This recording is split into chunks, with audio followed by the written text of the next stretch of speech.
She gave everything, her love, her time, her money, believing it was for family.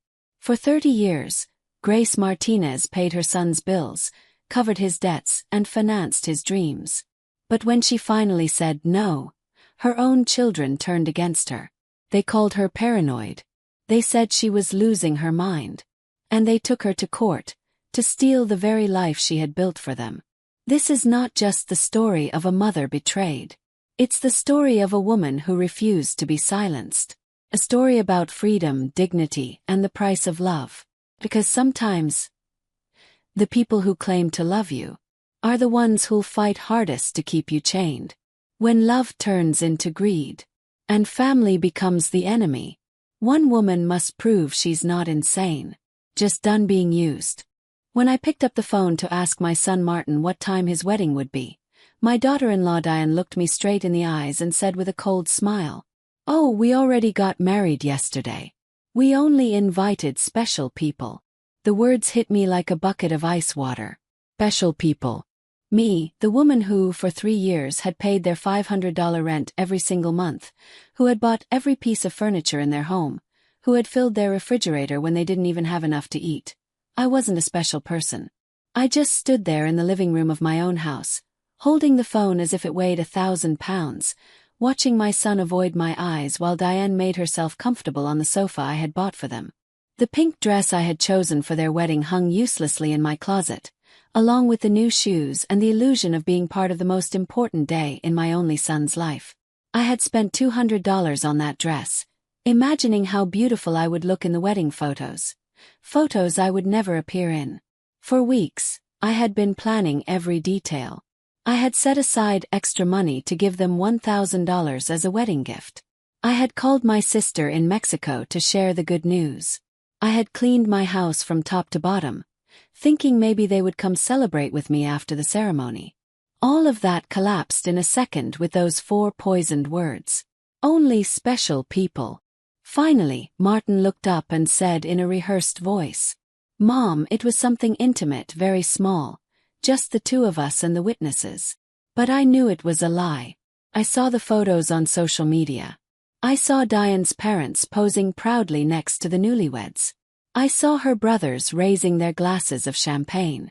I saw Diane's white wedding dress, the same one I had helped pay for with the $500 I'd given her for her personal expenses last month. I saw everything I wasn't invited to see. A week later, exactly 7 days after that humiliation, Diane called me again, her voice completely different. She was no longer the confident woman who had excluded me from the wedding. Now she sounded desperate, almost pleading. "Grace, the rent is late. The landlord is pressuring us and says that if we don't pay this week, he's going to evict us. You forgot to make the transfer." Her voice trembled slightly, as if her world were collapsing. I stayed silent for a few seconds, remembering all the times I had rushed to the bank to make that transfer. All the times I had canceled my own plans just to make sure they had a roof over their heads. All the times I had eaten beans and rice so I could give them money for their cravings. And now, after excluding me from the most important moment of their lives, they had the nerve to call me as if nothing had happened. "Diane," I said with a calm that even surprised me. "I thought I told you, I only help special people." The silence on the other end of the line was so deep that I could hear my own heartbeat. For the first time in years, I wasn't the one trembling. It was Grace. "I don't understand," she stammered. "We've always been special to you. You're like a second mother to me." All lies, wrapped in that sweet voice she only used when she needed something. The same voice she'd used to ask me for money for the wedding dress, for the honeymoon, for the rings I had helped finance without knowing I would never even see the ceremony where they exchanged them. For so many years I've lived with this constant feeling of walking on eggshells, measuring every word, every gesture, every gift, hoping to get a crumb of affection from my own son.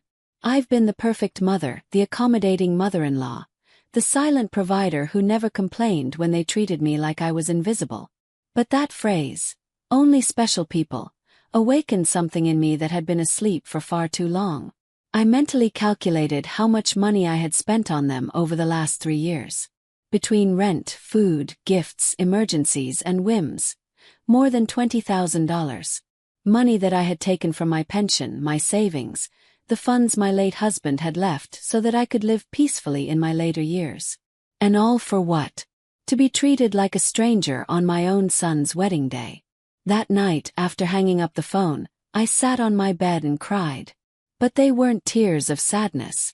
They were tears of rage, of accumulated frustration, of years of swallowed humiliation. I cried for all the times they made me feel that my love was a burden, that my presence was an inconvenience, that my money was the only thing of value I had to offer. I cried for the foolish mother I had been, for the woman who had lost herself trying to be indispensable to those who saw her as disposable. When I woke up the next morning, something inside me had changed. It wasn't just the pain of betrayal, it was something deeper, colder. I got out of bed and looked at myself in the bathroom mirror. The same tired eyes as always, the same wrinkles that told stories of years giving love without receiving it back. But there was something different in my gaze. A hardness I didn't recognize, a determination buried under years of compliance. I went to the kitchen and made coffee, as I had done every morning for the last 40 years. But this time, I didn't think of calling Martin to ask how he had slept. I didn't check my phone waiting for a message apologizing for the previous day's humiliation. For the first time in a long while, my first concern of the day was myself. I sat at the table where I had planned so many surprises for them, counted bills for their expenses, cried silently when they treated me with indifference. Now that same table would witness something entirely different. I took out my checkbook, my bank statements, and started doing calculations. I wanted to see, in exact numbers, the scale of my own foolishness. Monthly rent. $500 times 36 months equals $18,000. Groceries. About $200 monthly equals $7,200 more. Birthday, Christmas, and anniversary gifts. At least $3,000. Diane's medical emergencies. $800. The car loan they never repaid. $2,500. Their apartment's air conditioning repair. $600. Living room furniture. $1,200. $33,400. That was the exact figure of my generosity. $33,400 taken from my husband's inheritance, my pension, the savings I had guarded penny by penny through decades of honest work. All that money thrown away to keep two adults comfortable. Two adults who couldn't even pretend to show me respect. The phone rang again, and I saw Martin's name on the screen. Normally, I would have rushed to answer with my heart pounding, hoping he would finally apologize, hoping it had all been a misunderstanding. But this time I let it ring once. Twice, 3 times. Finally it stopped, and I kept drinking my coffee as if nothing had happened. 10 minutes later it rang again. This time it was Diane. I let it ring too. Then came a text message from Martin. "Mom, answer the phone. We need to talk to you urgently." I deleted the message without replying. 2 in the afternoon I decided to go for a walk. It had been months since I'd done so without a specific purpose, without some errand related to them. It was always the bank to make transfers, the supermarket to buy them something they needed, the pharmacy for Diane's medication. Today I walked simply because I wanted to. I passed the park where I used to take Martin when he was little. I remembered that sweet boy who hugged me tight and told me I was the best mom in the world. At what point did he become this man who treats me like an ATM with feelings? When did I start confusing love with money? When did I start believing that I had to buy my own son's affection? At the bank, the same one where I had made countless automatic transfers, I stopped in front of the door. The manager, Charles Mendoza, saw me through the glass and waved. I'd known him for years. He had processed every transfer I'd made to Martin and Diane, watching my account empty month after month to fill theirs. I went in and walked straight to his office. "Mr. Mendoza," I said, "I need to cancel all the automatic transfers I have scheduled." He looked at me surprised. For 3 years, those transfers had been as regular as the sunrise. "Are you sure, Mrs. Grace? Did something happen?" His concern was genuine, more genuine than any interest Martin had shown me in months. What happened, I replied, is that I finally opened my eyes. I want to cancel everything, and I also want information on how to protect my accounts. I don't want anyone else to have access to my money. While Charles processed the cancellations, my phone wouldn't stop ringing. Martin, Diane, Martin again. It was as if they had developed a radar to detect when their source of income was in danger. I turned the phone off completely. Mrs. Grace, Charles said as he handed me the papers. Forgive me for getting involved, but over the years I've seen how generous you've been with your family. I just hope they're not pressuring you into making these changes. His words touched me deeply. This man, who barely knew me beyond my banking transactions, showed more genuine concern for my well-being than my own son. They're not pressuring me, Mr. Mendoza, I said. On the contrary, I've finally stopped pressuring myself. When I left the bank, I felt strangely light, as if I had left a huge weight behind in that office. For the first time in years, my money was entirely mine. I had no financial obligations toward people who saw me as a resource instead of a human being. I walked home thinking of all the things I had stopped doing to please Martin and Diane. The trips I never took to save money for them. The friends I stopped seeing because I was always available for their emergencies. The hobbies I gave up because every dollar I spent on myself was $1 less for their needs. When I arrived home, I found 3 cars parked in front of my house. Martin's, and one I didn't recognize. I could see movement inside my house through the windows. My blood froze. They had keys. I had given them keys because I trusted them, because I thought that one day they would take care of me the way I had taken care of them. I took a deep breath before opening the door. It was time for the first real confrontation of my new life.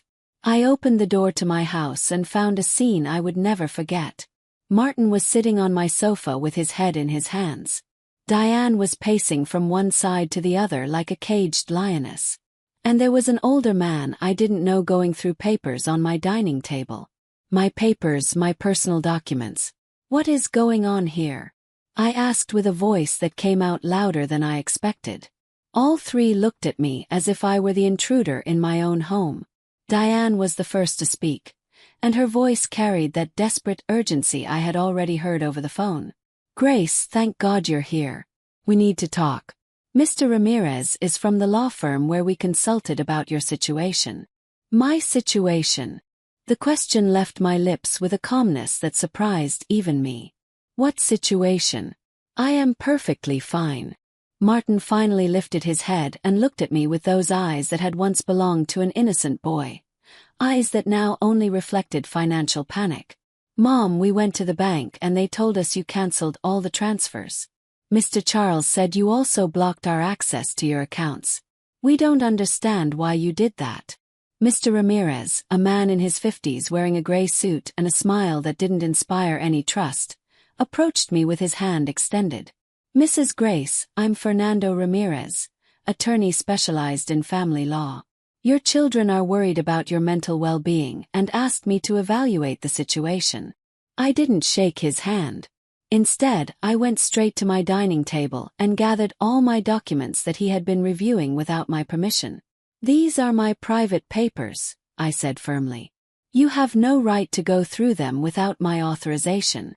Mom, Martin interrupted, using that condescending tone he had perfected over the last few years. We're worried about you. Your behavior has been very strange lately. First you cut us off financially without any explanation. Then you stopped answering our calls. We thought maybe you needed professional help. Diane stepped closer and tried to take my hand with that fake tenderness she reserved only for when she needed something. Grace, honey, we know you've been under a lot of stress. Maybe the loneliness is affecting you more than you think. It's normal at your age to have episodes of confusion. The word confusion echoed in my head like a warning bell. Now I understood why they had brought the lawyer. It wasn't to help me. It was to declare me mentally incompetent and take control of my finances. The same woman who had told me they only invited special people to her wedding was now treating me as if I were a senile old woman. I'm not confused, I said, with a firmness that made them all fall silent. I'm more lucid than I've been in years, And you are all going to leave my house right now. Mr. Ramirez stepped in, using that professional voice lawyers use when they want to sound reasonable. Mrs. Grace, I understand you may feel overwhelmed. But your children have the legal right to intervene if they believe your ability to make financial decisions has been compromised. They've documented several concerning behaviors. Concerning behaviors. The laugh that escaped my throat was rough, almost cruel. Like what? Deciding that my money is mine. Choosing not to finance the lives of two adults who treat me like garbage. Diane flinched as if I had slapped her. We've never treated you badly. You're part of our family. Everything you have will be ours someday anyway. We're just moving the process along. There was the naked, raw truth. Everything I had would someday be theirs. In their minds, I was already dead. And they were just collecting their inheritance in advance. It didn't matter whether I had 70 years ahead or 70 days. To them, I was just a walking bank account that had suddenly become problematic. Out, I said, pointing to the door. All three of you, out of my house. Martin stood up, wearing that spoiled child expression he always used when he didn't get his way. Mom, we can't just leave like this. We have responsibilities, the rent, the car payments, the credit card you co-signed. You can't just cut us off overnight. Oh, can't I? My voice rose for the first time in the entire conversation. Who says I can't? For 36 years I've been paying rent for a place that isn't even in my name. I've been stocking a refrigerator in a house where I'm not welcome. I've been financing a lifestyle that clearly doesn't include room for me. Mr. Ramirez took a folder out of his briefcase and placed it on my table. Mrs. Grace, we've prepared some documents that could make this transition easier. A legal power of attorney that would allow Martin and Diane to manage your finances more efficiently. It would be temporary, only until you feel better. I took the folder and threw it straight into the trash without even opening it. The only transition happening here, I said, is yours, through that front door.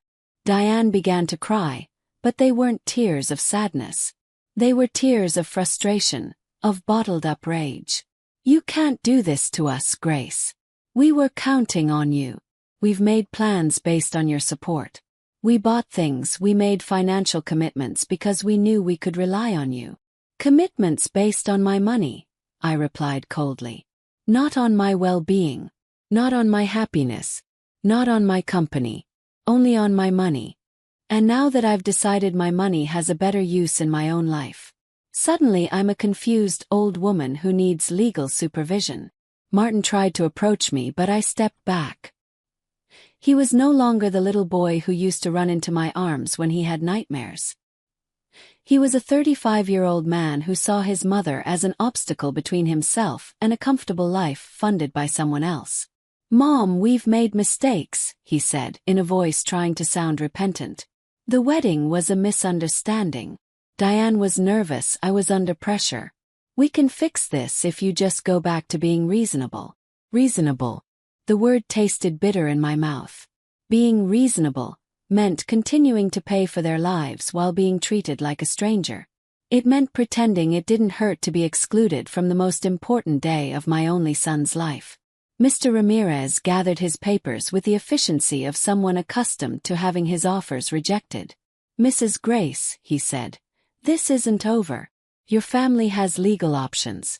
If you're truly making irrational decisions due to mental health issues, a judge can determine that you need supervision. His words hit me like a physical blow.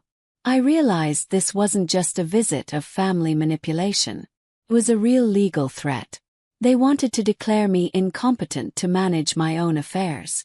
Mr. Ramirez, I said, looking him straight in the eyes. I suggest you do your research before threatening a 69-year-old woman who has managed her finances impeccably for 40 years. Who raised a child alone after being widowed. Who maintained a home. Who worked until she retired honorably. And who, until last week, financially supported two fully capable adults. Diane stopped crying and looked at me with a coldness that finally showed her true face. This isn't over, Grace. We also have rights and lawyers. Perfect, I replied. Hire all the lawyers you want. With your own money, of course. Because mine is no longer available to fund your legal tantrums. The three of them walked toward the door with the wounded dignity of people who are not used to being told no. Before leaving, Martin turned back to look at me one last time. Mom, this is going to end badly for you.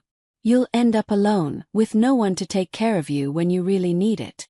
Martin, I said with deep sadness but also crystal clear clarity. I'm already alone. The difference is that now I'm alone by my own choice, not by your neglect. When the door closed behind them, I stood in my living room surrounded by the most beautiful silence I had heard in years. It was the silence of freedom. That night I couldn't sleep, but not because of sadness or regret. It was because of the adrenaline of having regained control of my own life. I stayed awake in bed, planning my next moves like a general preparing for battle. If Martin and Diane wanted a fight, I would give them a war. But it would be a war fought with intelligence, not emotion. By 6 in the morning, I was already dressed and ready to leave. My first stop was the office of Charles Herrera, a lawyer I had met years ago when I handled my husband's will. Unlike Mr. Ramirez, whom Martin and Diane had brought, Charles had an impeccable reputation and specialized in protecting the rights of senior citizens. Mrs. Grace, he said when I explained the situation. What your children tried to do yesterday is more common than you think. It's called financial abuse of the elderly, and it's a federal crime. The fact that they entered your house without permission and went through your private documents also constitutes a violation. His words both comforted and alarmed me. They comforted me because they confirmed that I wasn't crazy, that what had happened was truly abusive. But they alarmed me because I realized the situation was more serious than I had imagined. We need to document everything, Charles continued. Every transfer, every gift, every time they pressured you for money. We'll also update your will to protect your assets from any future manipulation attempts. We spent 3 hours reviewing my financial records. Charles whistled when he saw the total figure. $33,400 in 3 years. Mrs. Grace, he said. With that money you could have lived comfortably, traveled, enjoyed your retirement. Instead, you completely financed the lives of 2 adults who didn't even respect you enough to invite you to their wedding. When I left Charles's office, I had a complete plan.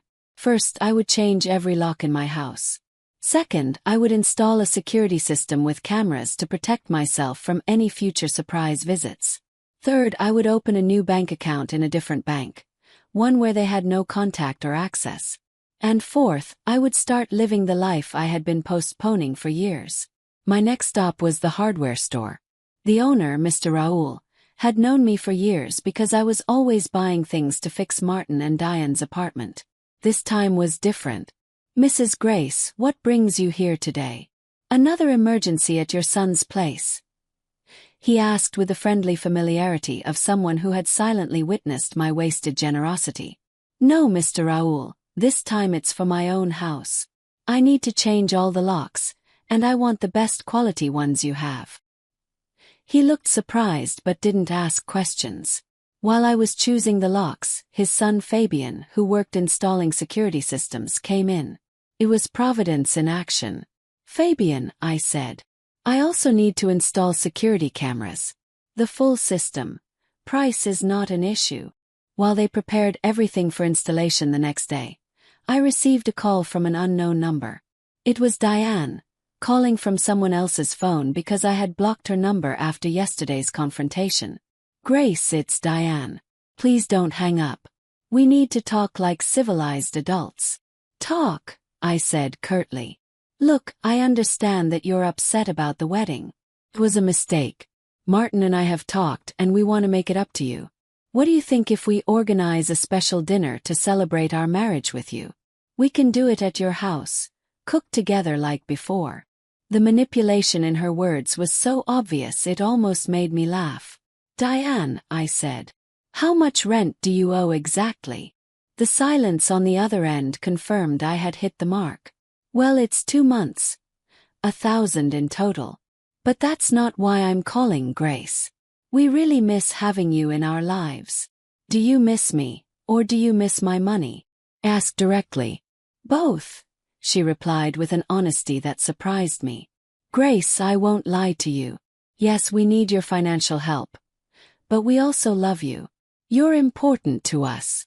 If I'm so important, I said, then why wasn't I important enough to be at your wedding? Why am I not important enough to receive a single phone call that isn't about money? When was the last time you called me just to ask how I was? Another silence. We both knew the answer. Never. Diane, I'm going to explain something to you only once. For 3 years, you two have treated me like an ATM with feelings. You've used me, ignored me, humiliated me, and finally insulted me in the worst possible way. And now that the money is gone, you suddenly remember that you love me. Grace, please. I didn't let her finish. There is no please that counts anymore. You made your choice when you decided I wasn't special enough to attend your wedding. Now I'm making mine. I hung up and turned off my phone completely. I didn't want any more interruptions during my day of liberation. That afternoon I went to the beauty salon, a place I hadn't visited in over a year. I had always cancelled my appointments because Martin or Diane needed something urgent, or because the money I had set aside for myself always turned into their emergency. Mrs. Grace, shouted Cynthia, my favorite stylist. What a surprise. I thought you'd forgotten about us. I hadn't forgotten, Cynthia, I said.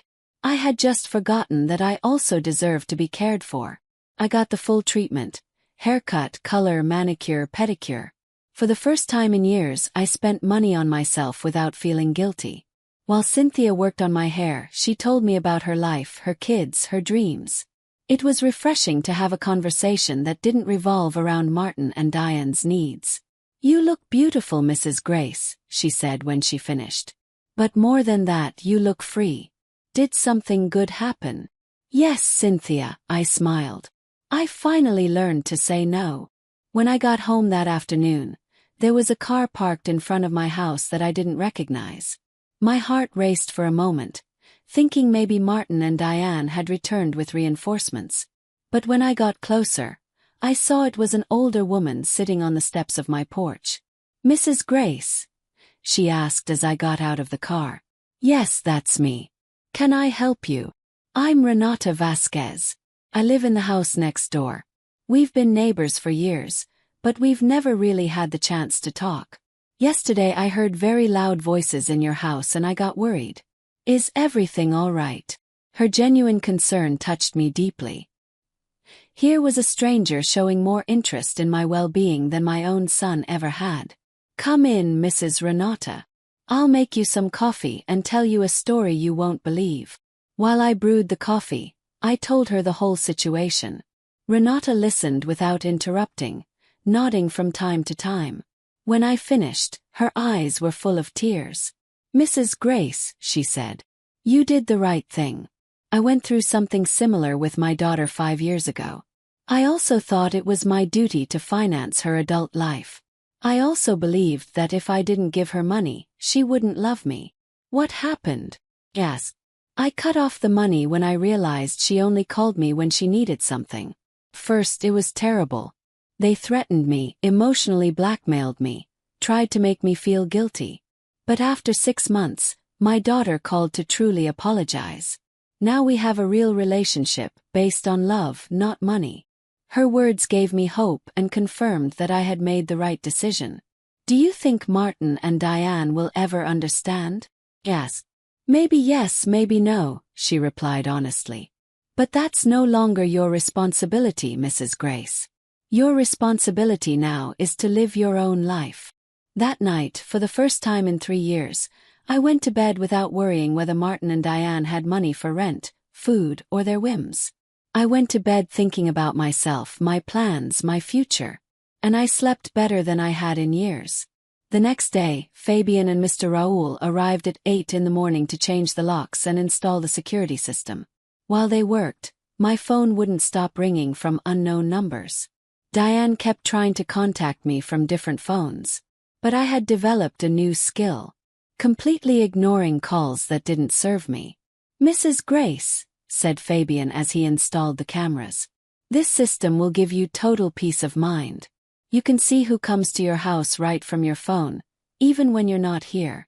And if anyone enters without permission, an alert automatically goes to the police. The irony didn't escape me. I was installing a security system to protect myself from my own son. But it no longer hurt the way it used to. It was simply a practical measure to maintain my new peace. While they worked, I decided to do something I hadn't done in years. Call my sister Dana in Mexico. We had lost touch because every time we talked I ended up telling her about Martin and Diane's achievements, about how much money I had spent on them, about how proud I was of being able to help them. Now I realized that our conversations had turned into financial reports disguised as family news. "Grace," Dana answered in surprise. "Sister, how are you? We haven't talked in months." "I'm fine, Dana, better than fine. In fact, I'm calling to tell you that I finally came to my senses." I told her the whole story from the beginning. The secret wedding, the humiliation, the visit with a lawyer, my decision to cut off the financing. Dana listened to me in silence, and when I finished, her response surprised me. "Grace, sister, it was about time.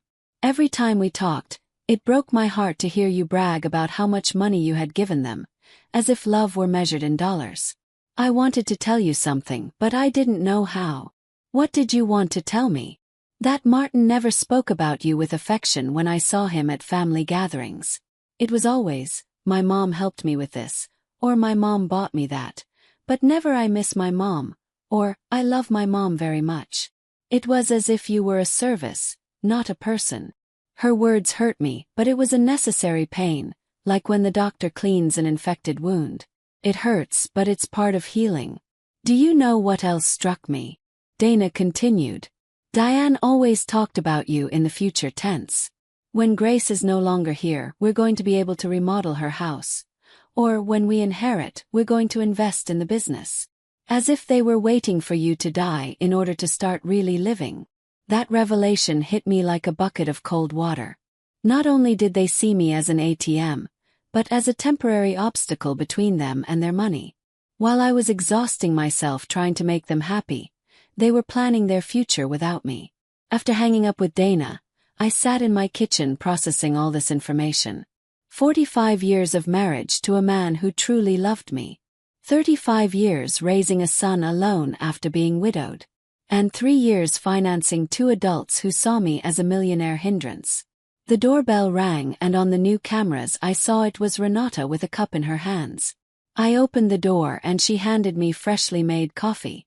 "I thought you might need company after everything you told me yesterday," she said with that genuine smile I had already begun to appreciate. We sat in my living room and Renata told me more details about her own experience. "My daughter used to tell me exactly the same things Diane tells you. You're like a second mother to me. We're special to you. Someday everything will be ours anyway." They're rehearsed phrases, Mrs. Grace. They learn them from the Manual of Emotional Manipulation. "Do you think that manual exists?" I asked, half joking. "Not officially, but it seems they all read from the same book. Chapter 1 is, Make her feel indispensable. Chapter 2 is, Create constant financial emergencies. Chapter 3 is, If she resists, question her mental health." We laughed, but it was a bitter laugh. It was funny and tragic at the same time to recognize such predictable patterns in the behavior of our own children. "Renata, did you ever feel guilty for cutting off the money?" "Every day during the first 3 months," she answered honestly. "But then I started to see the results. My daughter had to get a second job. Her husband stopped playing golf every weekend and started looking for extra work. They learned to live within their means and, more importantly, they learned that I was a person, not a resource. That afternoon I decided to do something I had been putting off for years: visit my husband's grave. I always found excuses not to go because Martin or Diane needed something, or because the taxi fare was better invested in one of their emergencies. The cemetery was quiet and beautiful. Robert's grave looked a little neglected because it had been months since I had gone to clean it. I sat on the grass next to his headstone and spoke to him as if he were alive. "Robert, my love, I think I got lost for a while. After you left, I put all my energy into Martin. I wanted to be the best mother in the world, to somehow compensate for his growing up without a father, but I think in the process I forgot to be myself. The wind blew softly, and for a moment I felt that he was listening to me. Our son has become someone I don't recognize. Or maybe he was always like that and I didn't want to see it. His wife is, well, you already know what she's like. The money you left so I could live peacefully, I spent on supporting them. But not anymore, my love. I've learned. I cleaned his grave, replaced the wilted flowers with new ones, and stayed there another hour just enjoying the peace. For the first time in years, I was not in a hurry to get home to solve some crisis of Martin and Diane's. When I returned home, there were 3 cars parked in front of my door again. My heart sped up, but this time I was prepared. The cameras showed me it was Martin, Diane, and 2 other people I didn't recognize. They all looked agitated, talking among themselves and pointing toward my house. I didn't get out of the car. Instead I called Charles, my lawyer. Charles, they're at my house again. This time they brought more people. What should I do? Don't get out of the car, Mrs. Grace. I'm going there immediately and I'm going to call the police. After our conversation yesterday, I requested a temporary restraining order. They cannot be on your property. 15 minutes later, Charles and 2 police patrol cars arrived. I watched as the officers spoke with Martin and Diane, how my son gestured furiously, how Diane cried again, but this time her tears didn't affect me. One of the officers approached my car. Ma'am, you can step out calmly. Your visitors are going to leave right now. When I got out of the car, Martin shouted at me from the street. Mom, this is ridiculous. We're your family. You can't call the police on your own son. Martin, I replied with a calm that surprised even me. Family doesn't threaten mental incompetence lawsuits. Family doesn't enter other people's homes without permission. Family doesn't treat their mothers like ATMs. Diane shouted from the other side of the street. You're going to pay us everything you owe us. We have bills you guaranteed. You can't abandon us like this. Charles intervened. Ms. Diane, any future communication must go through my office, and I suggest you consult a lawyer before making collection threats, because my client has complete documentation of all the payments she has made voluntarily over 3 years. I watched them drive away in their cars, defeated but not resigned. I knew this wasn't over, but for the first time in this situation I felt confident. I had professional help, I had emotional support from Renata, and, more importantly, I had mental clarity about what was right and what was wrong. That night, Renata invited me to dinner at her house. I met her daughter who had come to visit, and I could see with my own eyes what a healthy family relationship looked like. They spoke to each other with respect, they genuinely asked about each other's lives, they laughed together. The daughter didn't ask for money even once throughout the evening. This is what I wanted with Martin, I confessed to Renata when her daughter left. And maybe someday you will have it, she replied. But first he has to learn that you are a person who deserves respect, not just a source of income. For the first time in weeks, I went to bed feeling hopeful about the future. The following days were strangely peaceful. The security cameras showed me that Martin and Diane passed in front of my house several times a day.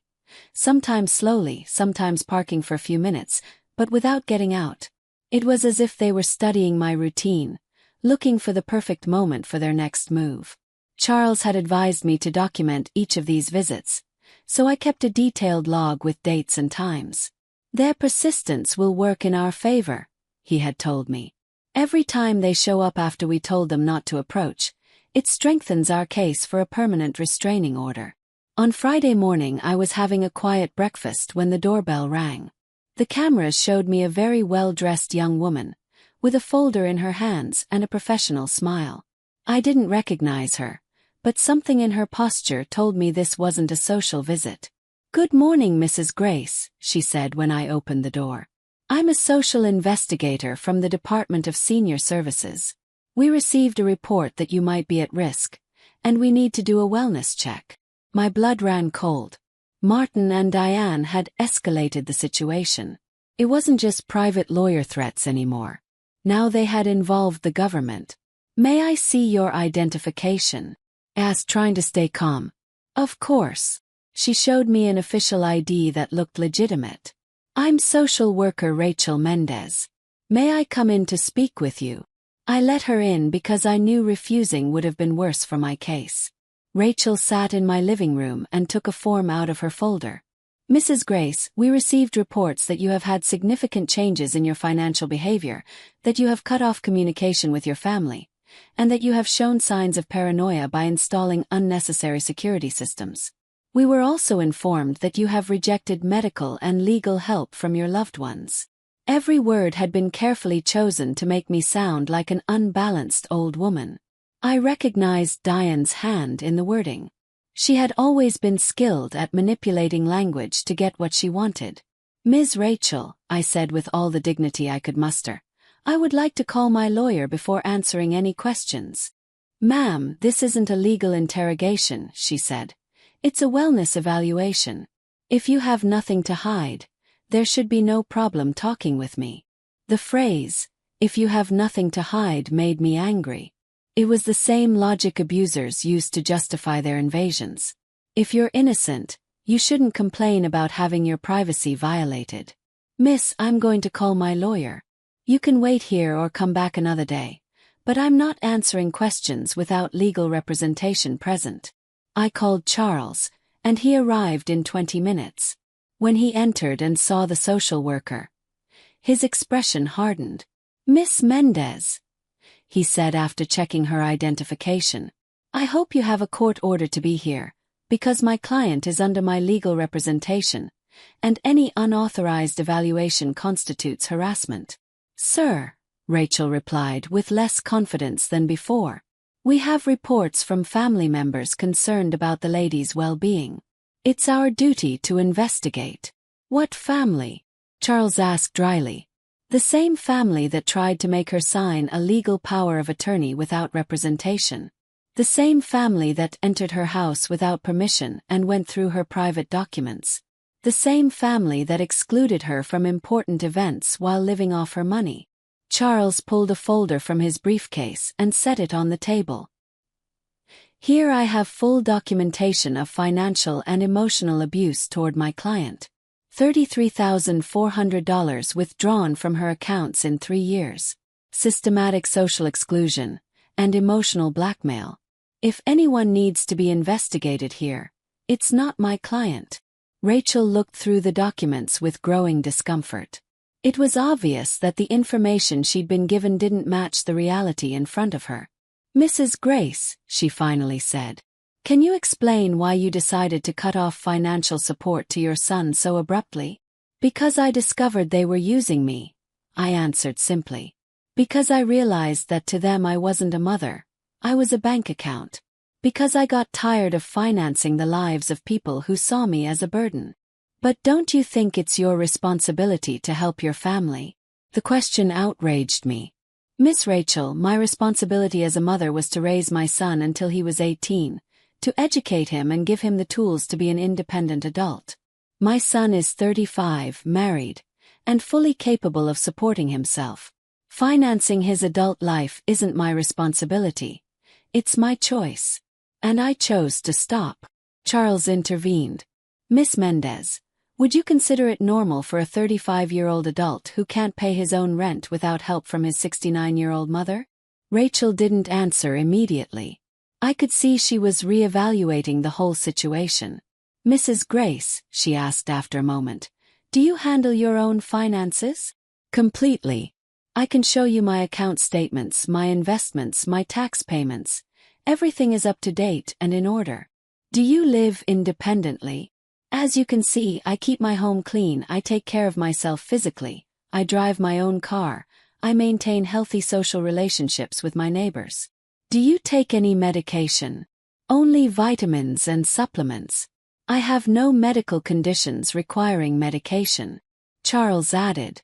My client has just undergone full medical evaluations as part of our legal process. She's in perfect mental and physical health. Rachel closed her folder and sighed. Mrs. Grace, based on this conversation and the documentation I've reviewed, I see no evidence that you're at risk or need intervention. I'm going to close this case. After she left, Charles and I sat in silence for a few minutes. "Grace," he finally said, "this is going to keep escalating. Martin and Diane won't stop until they regain access to your money.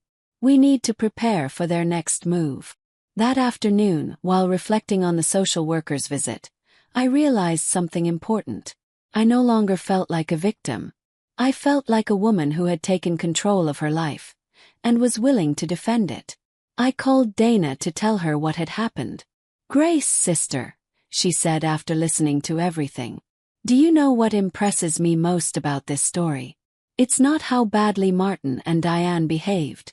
It's how strong you've become." Her words touched me deeply. She was right. A month ago, a visit from a social worker would have devastated me. It would have made me doubt myself. It would have made me consider funding Martin and Diane again, just to avoid conflict. But now I was firm in my decisions. That night, Renata came to visit me with a bottle of wine. "Mrs. Grace, I want to celebrate with you. To celebrate that today you resisted another attack on your freedom and came out victorious. Every time you stand firm, you grow stronger." We toasted to my new strength, to my new life, to the freedom I had been waiting for without even knowing it for years. "Renata," I said as we drank our wine, "do you think I'll ever stop missing the Martin he was when he was a boy?" "Probably not," she answered honestly. "But you will stop letting that nostalgia keep you prisoner of the Martin he's become now." Her words carried profound wisdom. I could love the child who had been my son without allowing the abusive adult he'd become to keep hurting me. That night I slept deeply, knowing that every day I was becoming stronger, more independent, freer. Martin and Diane could keep trying to manipulate me, blackmail me, or scare me, but they had already lost their power over me. My new life was only just beginning. 2 weeks passed with no news from Martin and Diane, and I began to believe they might have accepted reality. But on a Tuesday morning, while I was watering the plants in my garden, I saw an unfamiliar car park in front of my house. An older man in a suit and a young woman with folders got out. My heart sped up, not from fear but from indignation. How many more times were they going to try the same thing? The man approached my door with a smile that didn't reach his eyes. "Mrs. Grace Martinez, I'm Dr. Richard Vega, geriatric psychiatrist. This is my assistant, Patricia. Your family hired us to do an evaluation of your mental state." "I don't need a psychiatric evaluation," I said from my garden without approaching. "And you're on private property without authorization." "Ma'am," insisted Dr. Vega, "your son is very worried about you.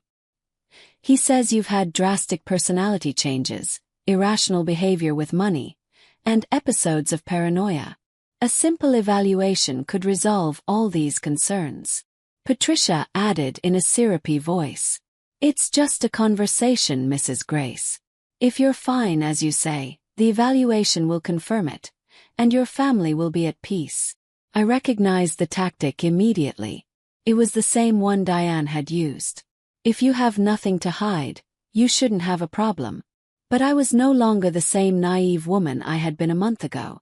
"Dr. Vega," I said with authority, "I'm 69 years old and I've managed my affairs independently my entire adult life. I will not submit to psychiatric evaluations just because my son doesn't like that I stopped financing his life."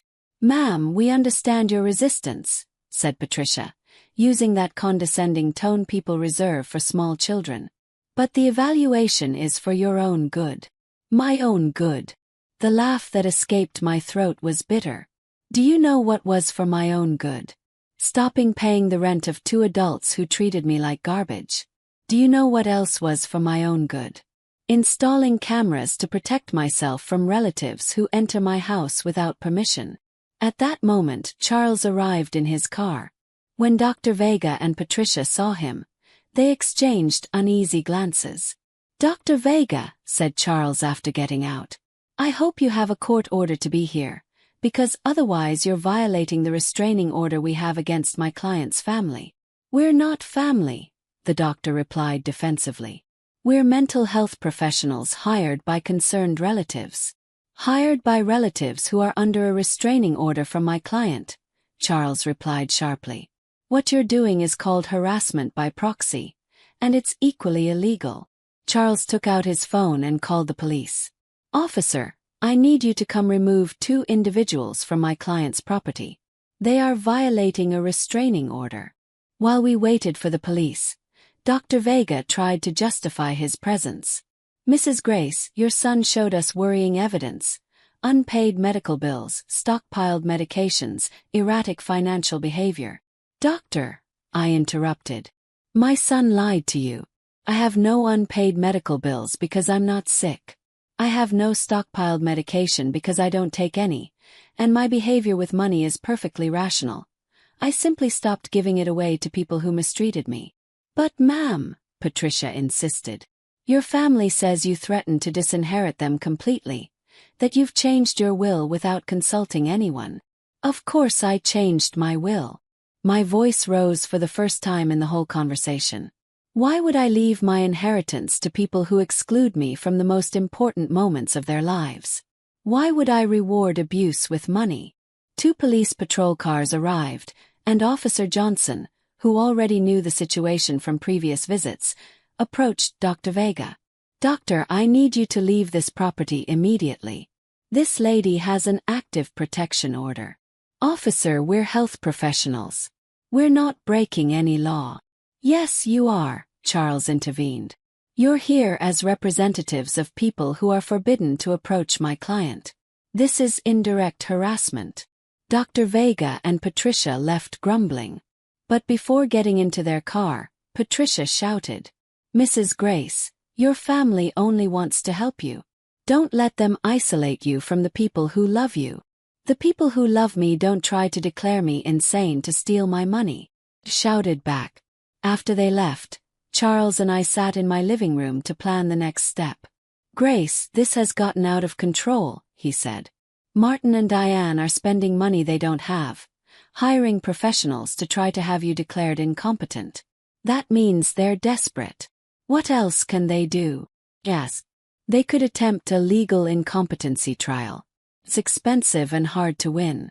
But if they find a sympathetic judge and a psychiatrist willing to testify for them, they could get a guardian appointed. The idea terrified me. They could take control of my money. They could try. But we have solid evidence that you are completely sane, and that they are motivated by greed, not by genuine concern. That afternoon I called Dana to vent. Sister, she said after hearing my story. Do you realize how far they're willing to go for money? They're risking family relationships, spending on lawyers and doctors, destroying their own reputation, all to regain access to your bank account. Her words made me reflect. Martin and Diane had completely revealed their true nature. There was no turning back. There was no possibility of genuine reconciliation. To them, I had never been a respected mother or mother-in-law. I had always been just money with legs.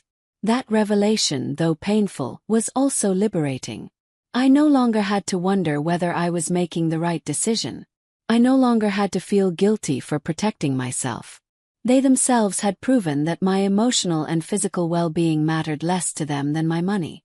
That night, Renata came to visit me with a surprise. She had invited her friends from the gardening club to meet me. Grace, she said as she introduced them. These are my friends, Cynthia, whom you already know from the salon, Maria Elena, Carmen and Esperanza. We've all gone through similar situations with abusive relatives. We spent the evening sharing stories.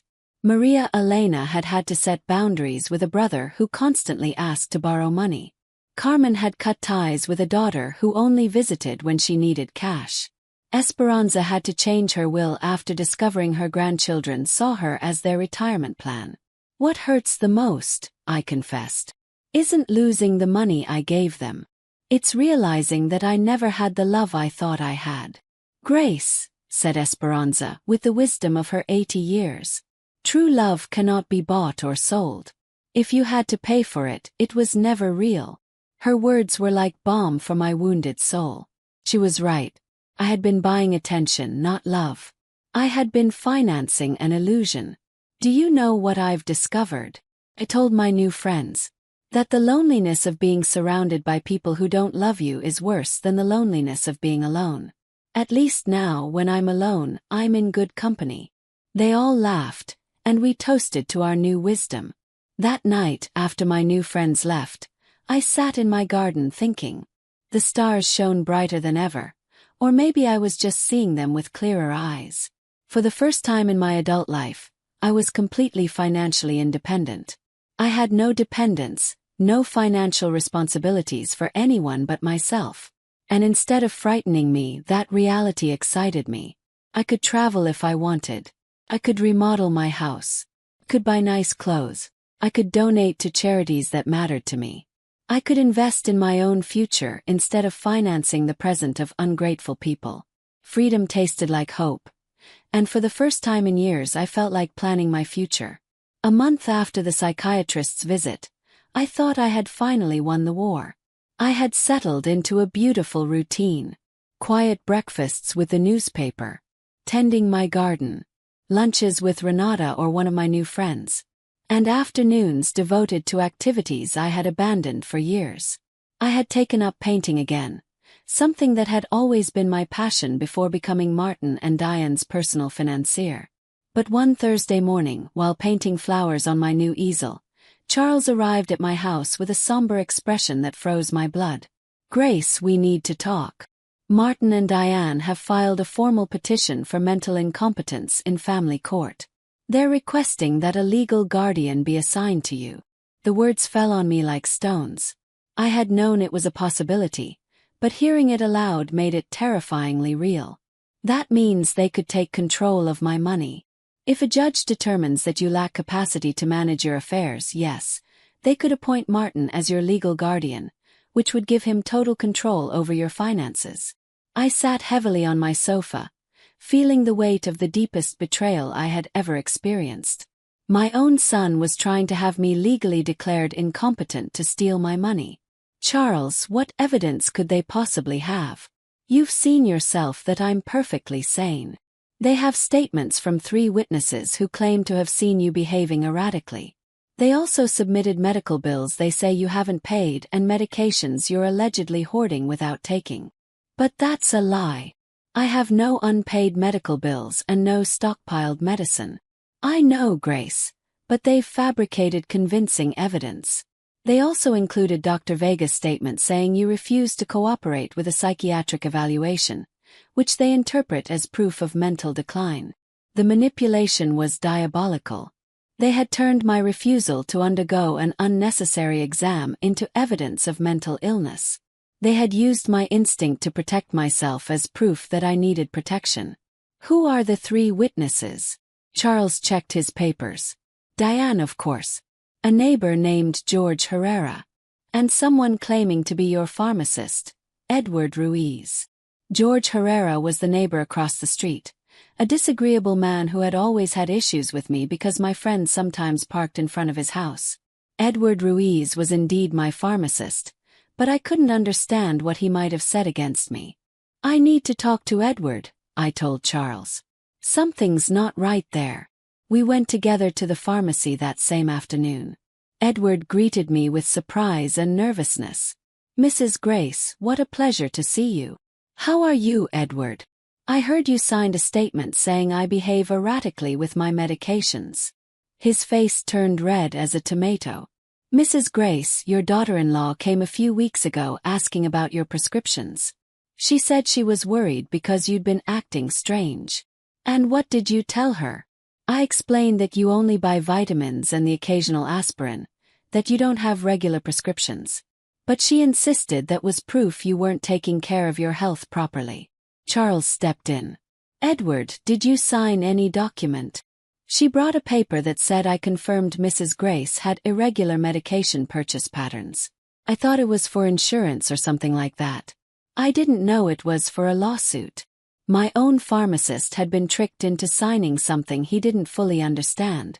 Diane's manipulation knew no limits.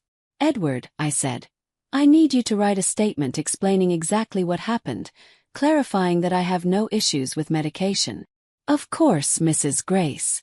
I feel terrible about this misunderstanding."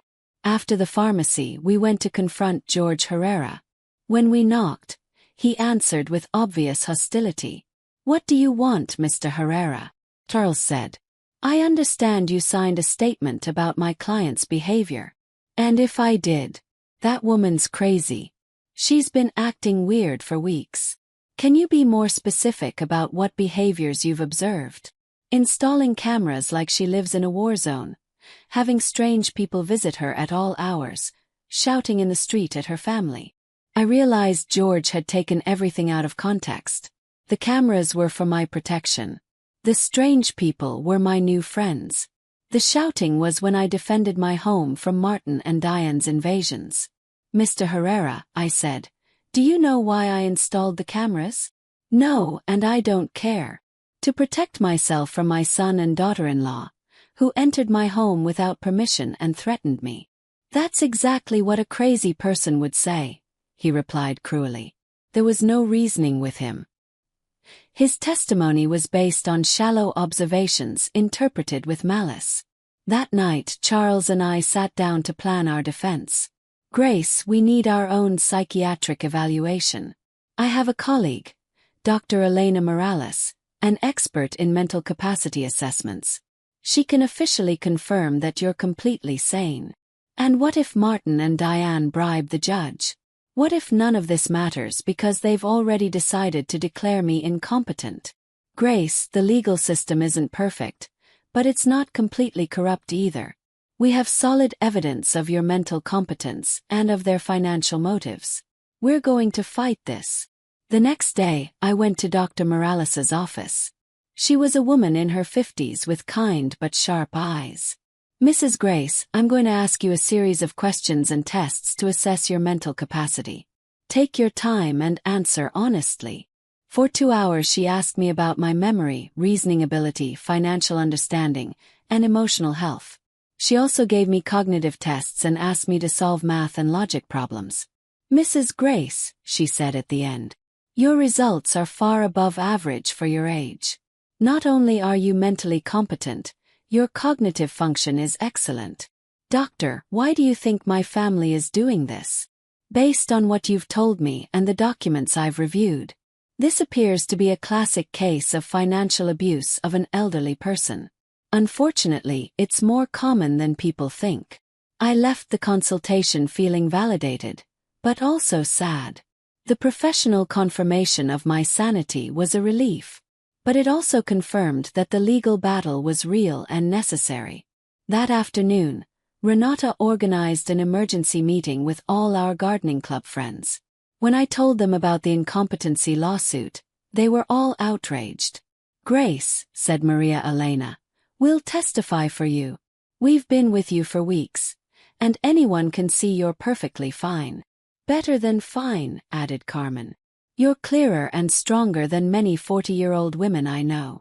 Esperanza, with her 80-year-old wisdom, took my hands. "Grace, honey, what your children are doing isn't new. For generations, greedy sons have tried to declare their parents insane to steal their money. But you have something most of those victims didn't: documentation, legal support, and friends who can testify for you." Her words gave me hope. I wasn't alone in this battle. I had an army of strong women who had witnessed my transformation firsthand. "Do you know what's the saddest part of all this?" I said to them. "That Martin and Diane are willing to destroy any possibility of future reconciliation for money. Even if I were willing to forgive everything before, there's no going back now." "And maybe that's for the best," said Cynthia. "At least now you know exactly who they are, and you can act accordingly." That night, for the first time since this nightmare began, I truly cried, not from sadness but from mourning. I was saying goodbye forever to the son I thought I had, to the dream of a loving family, to the illusion that unconditional love was returned. But something new was being born in me as well. A fierce determination not to let them steal not only my money, but my dignity and my freedom. The war had officially begun, but I was ready to fight. The day of the trial arrived 3 weeks later. I got up early, dressed in my best black suit, and looked at myself in the mirror with a determination I had never felt before. Today it wasn't only my mental capacity that would be judged. It was my dignity as a human being. My right to live free from abuse. My value beyond my bank account. Charles arrived at 7 in the morning to review our strategy one last time. Grace, remember, the burden of proof is on them. They have to prove you're incompetent. We only have to show that you're not. And what if the judge is already biased against me? Judge Harrison has a reputation for fairness. I researched his previous cases. He doesn't automatically side with families. He cares about protecting the rights of older adults. We arrived at court at 9. In the hallway, I saw Martin in a new suit he had probably bought for the occasion, and Diane dressed in black, as if for a funeral. Maybe she was. The funeral of our family relationship. When our eyes met, Martin looked away. But Diane held my gaze with a coldness that confirmed this was just business to her. Their lawyer was an older man, elegant, with the confidence of someone who had won similar cases before. When he began his opening statement, his strategy was clear: to paint me as a confused old woman manipulated by strangers into turning against her loving family. "Your Honor," he said solemnly, "Mrs. Grace Martinez has shown clear mental decline in recent months. She has abruptly cut off all financial support to her family without rational explanation. She has installed unnecessary security systems due to paranoia and isolated herself from her loved ones under the influence of neighbors and attorneys clearly taking advantage of her vulnerable state." Every word was carefully chosen to make my empowerment sound like dementia, to make my freedom sound like external manipulation. Then they called their witnesses. Diane was the first to testify, and her performance was Oscar-worthy. She cried as she described how I had completely changed, how I had become hostile and paranoid, how I had isolated myself from the family that loved me. "Your Honor," she said, voice trembling, "Grace was always like a second mother to me. Seeing her mental deterioration has been devastating. We only want to help her get the care she needs." Lies wrapped in convincing tears. When Charles cross-examined her, the cracks in her story began to show. "Mrs. Diane, can you tell the court when was the last time you called my client without asking for money?" Diane stammered. "Well, we always talked about many things. Can you give a specific date?" "I don't remember exact dates. It's true, isn't it, that you and your husband were married without inviting my client? It was a very small ceremony. And it's also true that when my client asked about the wedding, you told her you only invited special people." Diane turned red. Those words were taken out of context. "And what would be the correct context?" Charles pressed. "For telling your mother-in-law that she isn't a special person?" She couldn't answer convincingly. Martin was next. Seeing him on the stand, swearing to tell the truth while preparing to lie about my mental health, was one of the most painful moments of my life. This was the child I had raised alone, the one I had dedicated my entire life to. "My mother has always been very generous with us," he testified. "But lately she's become erratic and irrational. We believe she's being manipulated by people taking advantage of her." When Charles cross-examined him, the mask completely fell. "Mr. Martin, how much money have you received from your mother in the last 3 years?" "I don't know the exact amount. 33,400 sound about right? Maybe she's always been generous." "And how many times have you visited your mother without asking for money?" The silence was deafening. "Is it true that you and your wife entered my client's home without permission and went through her private documents? We were worried about her. Is it true that you brought a lawyer to pressure her into signing a power of attorney? We just wanted to help her manage her finances. At 35 years old, do you need your 69-year-old mother's help to pay your rent?" Martin couldn't answer with dignity. George Herrera testified about my supposed erratic behavior. But when Charles questioned him for details, he admitted he had never spoken to me directly, and that all his information was based on superficial observations. Dr. Vega testified that my refusal to undergo his evaluation was proof of mental decline. But Charles presented documentation from our evaluation with Dr. Morales, which completely contradicted his conclusions. Then it was our turn. Charles first called Edward my pharmacist, who explained how he had been deceived into signing a statement that misrepresented my medication habits. Dr. Morales testified about my excellent mental condition, presenting the cognitive test results, which had been flawless. Mr. Charles from the bank testified about my financial competence, explaining that my decision to cancel automatic transfers had been entirely rational and properly processed.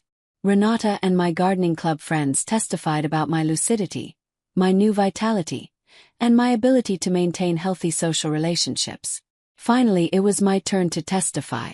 I stood with dignity and walked to the stand, feeling the weight of 69 years of experience, of wisdom earned through pain, of strength discovered in adversity. Charles guided me through my testimony, letting me tell my full story. The $33,000 spent in 3 years. The humiliation of being excluded from the wedding. The constant emotional manipulation. The invasion of my privacy. The legal threats. Mrs. Grace, Charles asked finally, why did you decide to cut off financial support to your son and daughter-in-law? Because I finally understood that what I received from them wasn't love, I answered clearly and firmly. It was a commercial transaction disguised as a family relationship. My money was welcome, but I wasn't. Do you regret your decision? I only regret that it took me so long to make it. Martin's lawyer tried to make me seem confused during cross-examination, but I answered every question clearly and precisely. When he tried to suggest that my new friends had manipulated me, I explained that, for the first time in years, I had relationships based on mutual respect, not financial interest. In their closing arguments, Martin's lawyer kept insisting that I was a victim of outside manipulation. Charles was devastating in his response. Your Honor, what we've seen here isn't the case of an incompetent old woman, but that of a woman who finally found the strength to free herself from years of financial and emotional abuse. The plaintiffs have presented no real medical evidence of mental incompetence. What they've shown is frustration, because their source of income decided to exercise her legal and moral right to protect her own resources. Judge Harrison retired to deliberate, for 2 hours that felt like 2 years. When he returned, his expression was serious but clear. After reviewing all the evidence presented, he began, "It is evident to this court that Mrs. Grace Martinez is in full possession of her mental faculties. The professional psychiatric evaluations confirm her cognitive competence. Her financial decisions, while perhaps painful for her family, are completely rational and within her rights." My heart started beating faster. Furthermore, the judge continued, the evidence suggests that this lawsuit is motivated by financial interest, rather than genuine concern for Mrs. Martinez's well-being. The court fully denies the petition for guardianship. I had won not only the legal battle, but my freedom, my dignity, my right to live without being abused by those who were supposed to love me. When we left the courthouse, I saw Martin and Diane arguing furiously with their lawyer. Diane shot me a look of pure hatred before storming off. Martin looked at me once more, and for a second I saw something that might have been regret. But it was too late. That night, Renata organized a celebration at my house with all our friends. We toasted to justice, to freedom, to the sisterhood of strong women who support one another. "Grace," said Esperanza, "today you didn't just win a trial, you won your life back." She was right. For the first time in years, the future was completely mine. I could travel, could love, could create. I could live without fear, without guilt, without manipulation. 3 months later, I sold my house and moved into a beautiful apartment near the city center. I donated half my money to organizations protecting older adults from family abuse. With the other half, I began living the life I had always wanted. Traveling through Europe, taking art classes, joining volunteer groups. I never heard from Martin and Diane again. I heard from others that they had to move into a smaller apartment. and that Diane had found a job for the first time in years. Perhaps adversity would teach them what my generosity never could: the value of honest work and independence. Some nights, when I look at the stars from my new balcony, I think about the woman I was a year ago. Fearful, manipulated, believing I had to buy love. That woman is dead. And in her place was born someone who understood a fundamental truth. True love never has a price. And freedom is never too expensive. My name is Grace. I'm 70 years old. And I finally learned that the most important person I have to love and protect is myself.